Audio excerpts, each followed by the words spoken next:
ফটোশপে pattern তৈরি করার জন্য ফাইল থেকে নিউতে গিয়ে একটি নতুন ডকুমেন্ট নিয়ে নেবেন।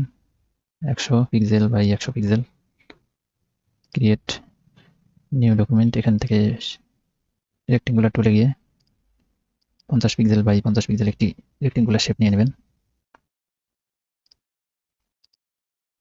তারপরে এটাকে ধরে এইভাবে কর্নারে দিবেন।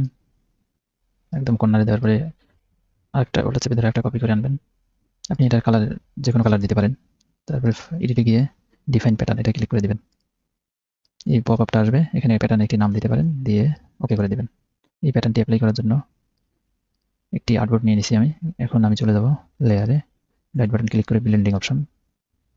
তারপর এখান থেকে আমি এই প্যাটার্ন ওভারলে এটা ক্লিক করে দেব এবং আমি এইখানে গিয়ে এরোতে ক্লিক করে আমার প্যাটার্নটি আমি দেখতে পারবো।